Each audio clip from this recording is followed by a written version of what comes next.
prepared by the city attorney regarding the conflict of interest qualifications to be added to the city charter. This will require a referendum election vote to amend the charter. Mr. City Attorney. Yes, I think this is consistent with what we discussed last time. The basic prohibition is that if your spouse is a city manager or a department head, you cannot serve on the city council.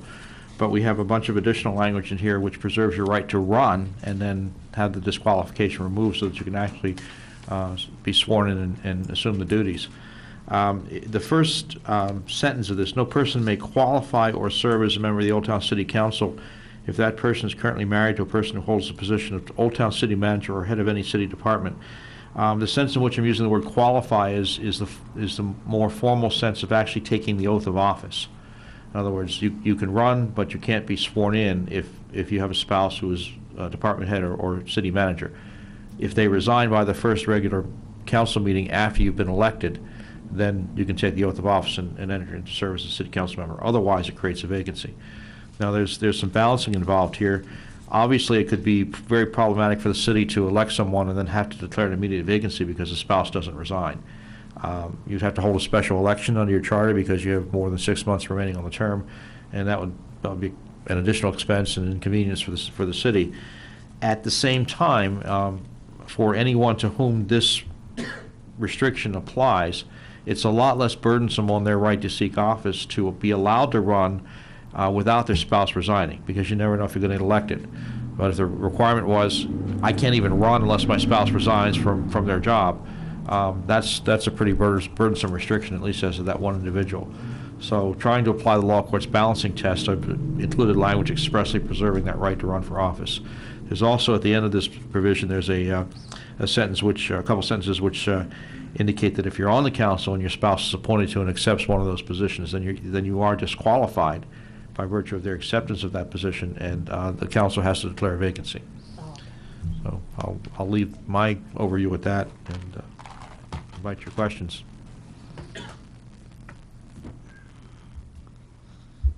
It looks like this is what you were looking for. Language. I circled the word currently, but you answered the question that I was going to ask about currently. Okay. Is it exactly what I was thinking of? Probably not, but I can live with this. I would vote for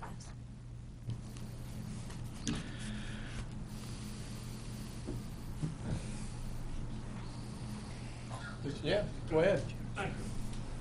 Please state your name and address.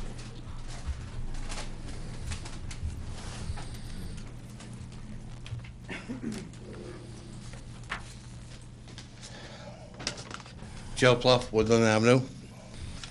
This issue of conflict of interest and the married spouse having undue influence or you weighing your vote to their side.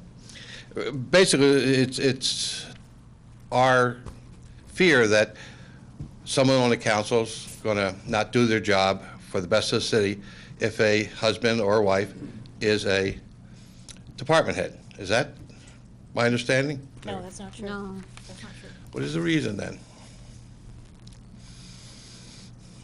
When you look at a relationship as far as monetary value with a spouse, and also when you go into executive sessions and all of those things, there is a very a possibility that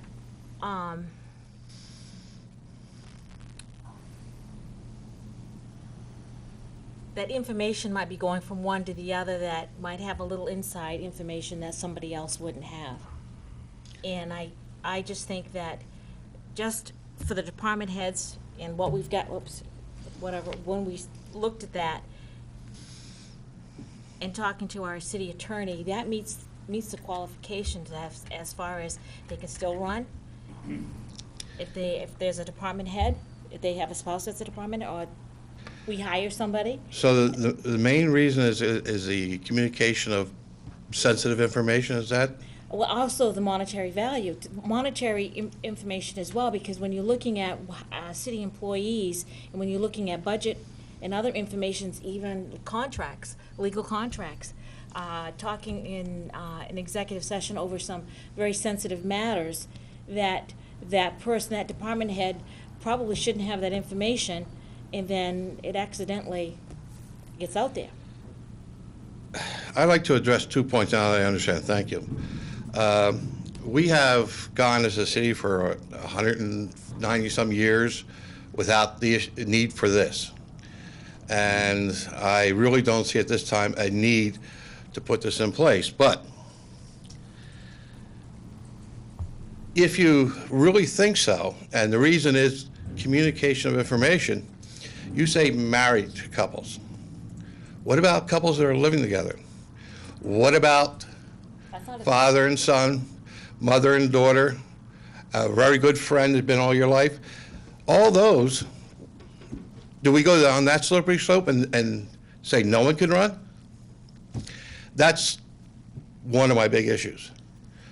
The second big issue is you're taking away my right to vote for a candidate who wants to run just because their spouse might or might not have a department head position.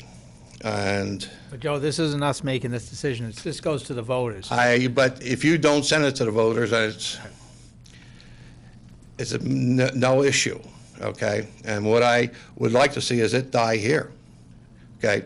Because, again, if it's the communication issue, we have all sorts of relationships other than a husband and wife. And where do you draw the line? Really? How much do you take away and how much do you leave the voters?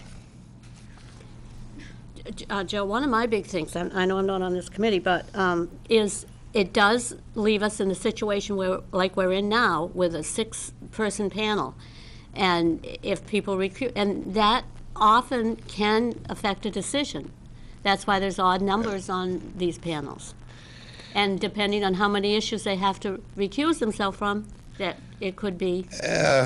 I hear that concern, but I've been to enough council meetings that I have seen people excuse themselves because of conflict of interest. I have seen where there's only been 4, 6 people here to vote on issues. So, I mean, yes, that is a concern, but I don't think that's a major driver to have something like this. But what if you have several people that are on the council? I'm sorry, I didn't mean to, not several, but. You're fine, go for it. Okay, if you have more than one person that has to, for a conflict of interest because they are working in City Hall or part of, I gotta word this correctly because I wanna make sure I follow the same line that she says, that if there's more than one person in that predicament, both 2 or 3 people could actually be not able to vote because it was a conflict. All the same conflict? Possible. That's all, anything is possible, That is that's for correct. sure. But do we legislate for any possibility in the world? That's what. And that's the thing I say is not necessary. For 200 years, we didn't need it. Why do we need it now? I think just in my case, Joe, the only reason why I'm even considering it myself is that the state did this for the school boards in the whole state. They have the same type of thing. I don't know the exact verbiage, but, and then Eric has presented us with other towns and cities that have this too. That's the only reason why I'm actually entertaining. And I would say that if somebody wanted to challenge that, they would win. I think it's Seriously, dependent how- I I think really, it's dependent I how it's written. mean, just because I work at the school as a cafeteria worker, I can't go for the school board? Come on, I don't think that will hold water. They passed it, but they passed a lot of laws they don't do anything with down there. And if you really want to talk about conflict of interest, you look at our elected officials in Washington, D.C., and all the money they accept from these Yeah, PACs. but we're not. But we're not. That's another story, though. That's, yeah. And if you read this over, I did. you would find that it's being very explicit. It is not taking, and I did think about the other reasons that you were talking about, but still, a husband-wife relationship is still totally different than a son-daughter or yes, people living together and that kind of, I understand that too, but you're right, I mean, we can't. I mean, why make do we this single so- out married people? We just cannot make something that explicit, because we would be in trouble if we did Yes. make things explicit. That's, again, I think this is a very slippery slope we're going into, and I don't know where you would draw the line. That makes sense. Yep. Thank you. Thank you. Joe. Anybody else?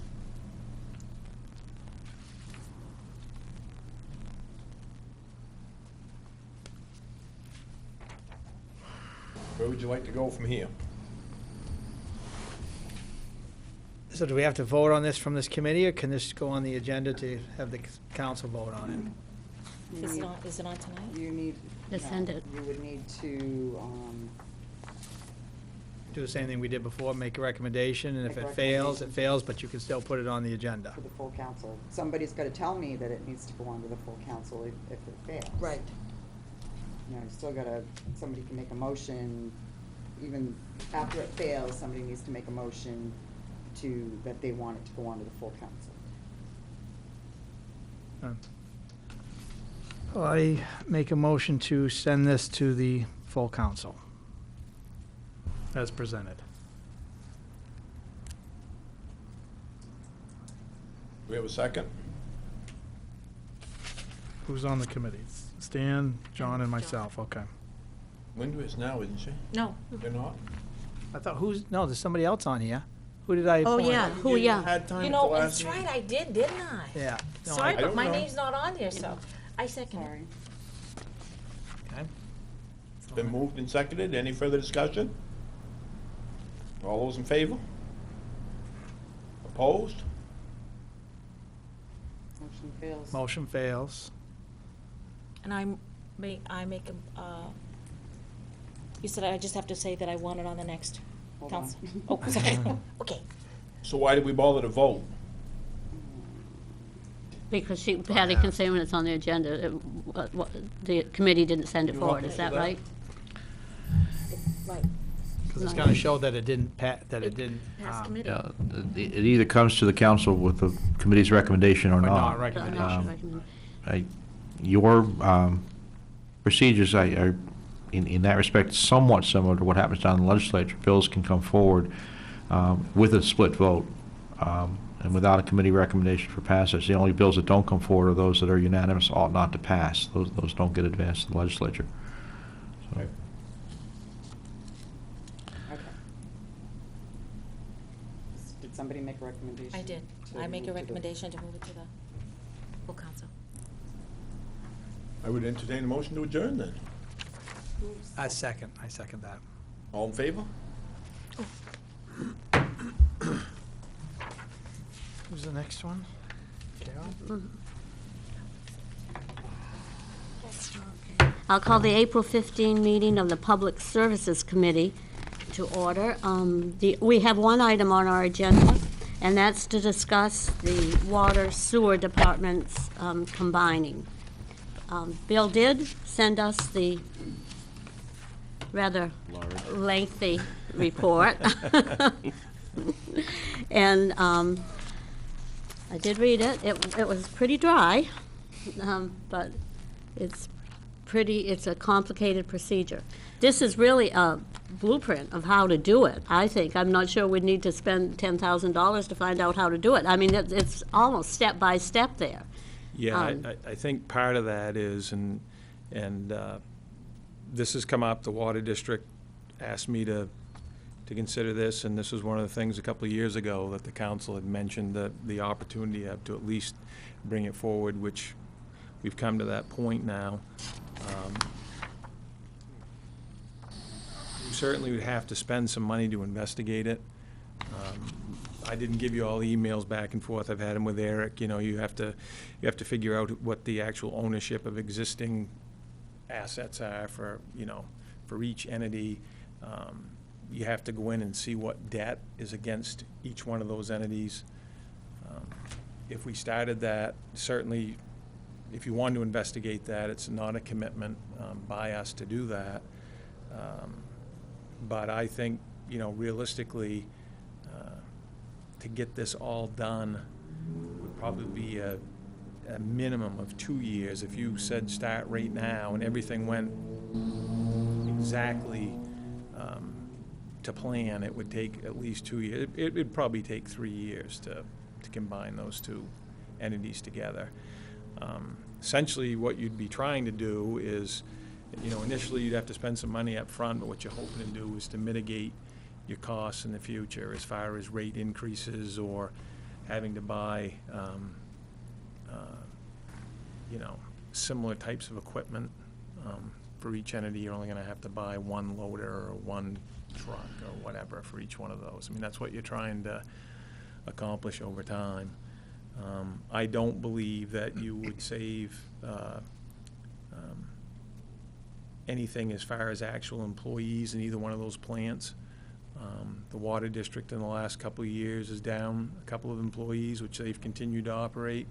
And the sewer is the same way. They're down a couple of employees and they're still going. So I don't think you're going to see anything with existing employees if you combine those two services together.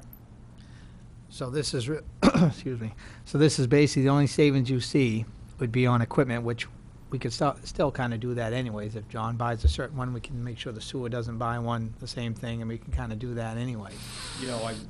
I certainly don't want to, I didn't talk to John about this at all, but I know they've done some stuff, especially with the mini excavator this past year and helping out with, with digging out lines and stuff for those guys and situations, so. And I think when this was first brought to us a couple of years ago, I think we were thinking more that we were going to save a lot more on this, whether it's employees and everything else. I'm not seeing where.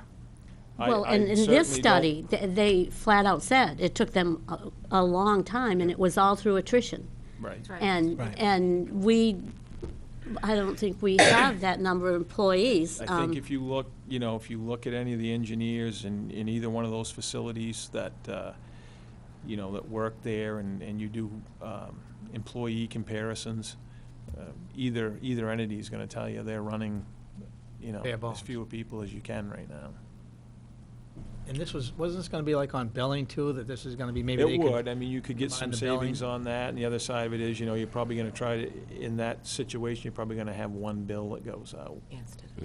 Which is, but also then they talked facilities in here, and they had to find, of course, it's a bigger district, but they talked about facilities and unions and getting everybody on, and it cost them a lot more than $10,000.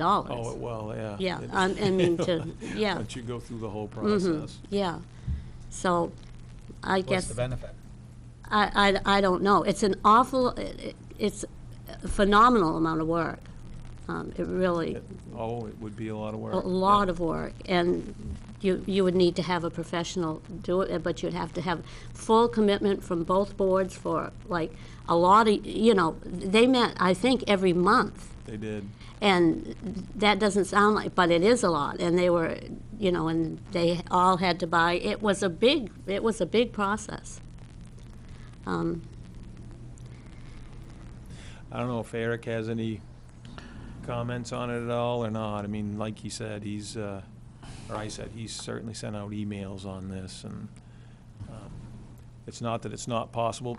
Some towns have done it. There have been examples of communities that have gone back the other way to where we're currently structured too. And they did mention that, too, in this report, that it didn't work for some. And Is this, basically the water departments by themselves now, they're a Yeah, separate.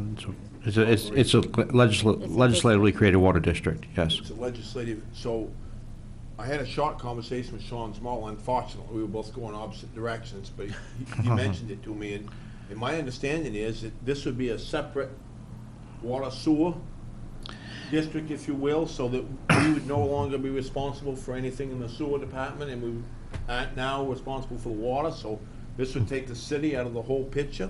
That's one way to do it, and that's the way that's been discussed so far. You presumably could go the other direction where you deorganize the district and assume those functions as a city, but then the district has other customers outside of Old Town, and that would leave them in a lurch. They'd have to become, have contracts with the city, and I'm sure that before the legislature would approve that, that you would have to have some sort of winding down to take care of those situations.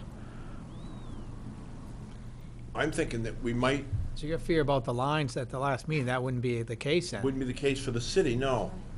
And it might be worth it for us to invite Sean Small to the next Well, committee and, meeting yeah, to discuss. It may be. I think it's a big commitment, and it's not going to save us any money. And Sean had a meeting tonight too, so he couldn't be here, Yeah. but he said he'd be more than happy to, And we at can- least come and discuss it, just so you can hear their side of it, that's all. yeah. So we but wouldn't have these employees then and anymore? No. No. And that's another whole, and shouldn't we, if we do this, shouldn't stormwater be in with this? And Well, that that's would be another some- city function. that would be something to And so, consider. so there, it just gets more and more. And we have to, even though I don't we- think you'd get John complaining if he Oh, did. no, but I mean, but it's more and more. But if we do something like that, you have to consider the stormwater. But really what we need to consider is our rate, is our taxpayers, because that is they're going to be paying. They're the ones who are Right. going to be paying. And so I think the bottom line is to consider those people. And if we lose, You would we lose control of if we that, lose it's a control of separate that, board. then, yeah, That's my vote. do we really want to do that? I see. Because And- they'll be able to raise it without us having to. If it's not the city fund, and you mentioned at this last meeting, Stan, we will still get blamed for it. If we don't raise the rates, we will still get blamed for it. And the rates are gonna go up anyway. They're gonna have to. But anyway, we could have another committee meeting on it, I suppose, but, We have both sewer and water here, see if they can make it, so we can hear it from them. I think it's important that we hear from them on this. I consider myself a very layman at this, and I think it's important to hear from them if they would have a much better idea. if did you there read the was- study, though? I read through it, but I mean, Yeah. I'm not a. It does explain how It- the it- process. It does, but we're in it, with our town, I think it would be worth hearing from our sewer and water people to say, they may see some visualization of savings through this that we can't envision sitting up here. And I think it would be worth having them come up and Well, say, yeah. hey, Sean Small is on the board of on the directors. Trustees. Well, he's- Water But he savings or lives in not. Milford, right? Yeah. He's in Milford. Mhm. Yeah. 'Cause if there's savings here and then we're missing that opportunity, I mean, we're willing to spend money to help farmers get food to market. Are we willing to spend money to see if we can save the ratepayers some money? We voted Yeah. to do that, had no hesitation with that as a group, and I think this is something that we can at least entertain them and say, hey, listen, what do you see? Where do you see savings And between we your can two, have them come your in. departments? Yeah. He sits on both boards, doesn't he? Sean? No, it just sits on the, well, yes, he does, Yeah, actually. yes, he does. You're right. Yeah. And he's Yeah. been there for years and years. Sean's been there a long time. So if you can do Yep. that for next Yep. committee meeting? You want him to come to the next council meeting to discuss that? I'd as a rather discussion item or committee committee? meeting. Keep it at Okay. committee. Committee, yeah. Okay, committee meeting. All right. That's all we have on our agenda. So may I have a motion to Motion to adjourn? adjourn? Second. All in favor? Meeting's adjourned.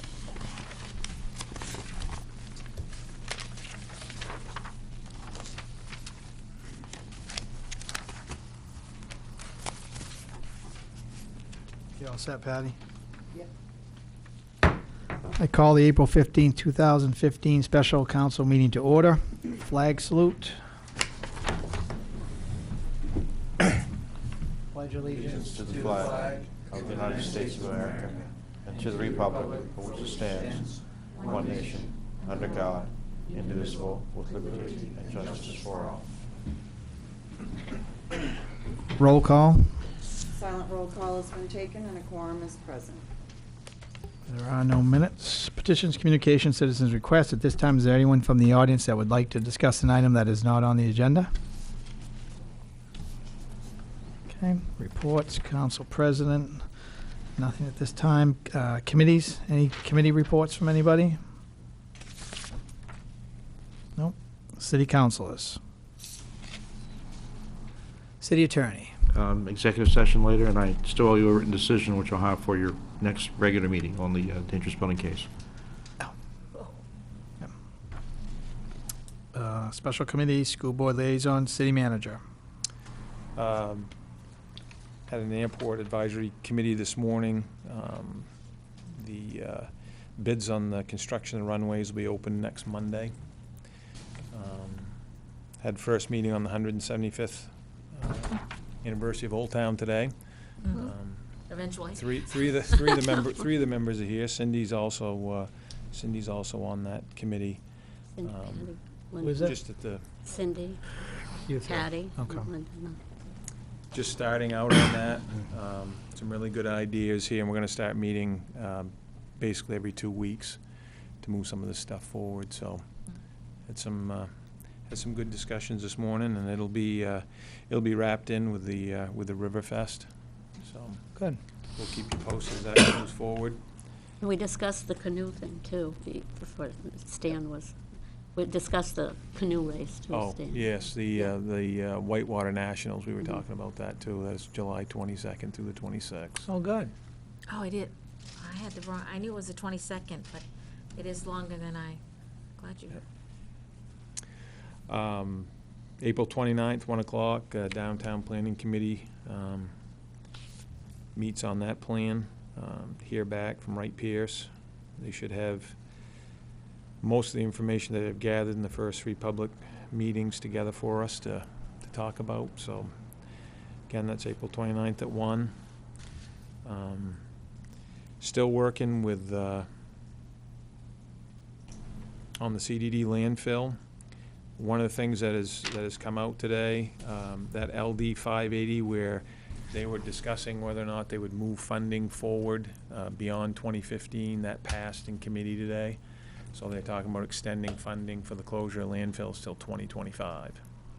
And so John and Travis are also working on a letter back, or some questions that DEP had on the closure of this one here. So from last week, when it didn't look quite so positive, this week it looks a lot more positive as far as us getting funding and all those things for that. And the only other thing that I'd be remiss in not saying is there was a article in the BDN, at least online, it'll probably be in the paper tomorrow, that the fire that I talked to you folks about at the mill today said that it was put out by personnel there. They certainly internally tried to respond to that, but the Old Town Fire Department put that fire out. They were in the building. They probably lost 3 sets of turnout gear because of the hydraulic fluid that was sprayed all over them. So they were there, Yeah. and they put the fire out. And that is the facts. Nice job, chief, Yep. and the guys. Mhm. That's it for me. Thank you. All right, any questions for Bill? Consent agenda, public hearings, old business, moving on to new business. New business item number 1, the city council will consider appointing 3 members to the Municipal Fiber Corporation as required in the interlocal agreement. Councilor Roach. Resolve, the Old Town City Council hereby appoints the following to the Municipal Fiber Corporation: Ronald Harriman, 3 years; Bruce Segee, 2 years; Lisa Gallant, 1 year. Okay, is there a second? Second. Linda, discussion? So this is the one that's with the Orno and? Yes. Yep. All part of the? Yep. Okay. We had to have these folks see it, and our information in by Friday, so, and I have spoken with everybody that's on this list, so they're all, they're all okay with this. That's good. Okay, any other discussion? All those in favor? None opposed. 6-0. Number 2, the city council consider accepting an after deadline redemption on foreclosed property for Keith Holland, located at 37 Oak Street, for payment of 2013, 2014, and 2015 sewer fees in the total amount of $1,215.85, which includes interest, lien cost, and late redemption fee, and further authorize the city manager to execute a municipal quick claim deed. Councilor Nuttall. Resolved, the Old Town City Council hereby accepts an after-deadline redemption on foreclosed property for Keith E. Holland, located at 37 Oak Street, for payment of 2013, 2014, and 2015 sewer fees in the amount of $1,215.85, which includes interest, lien costs, and late redemption fee, and further authorize the city manager to execute a municipal quick claim deed. Is there a second? I'll second. Carol, discussion? All those in favor? None opposed?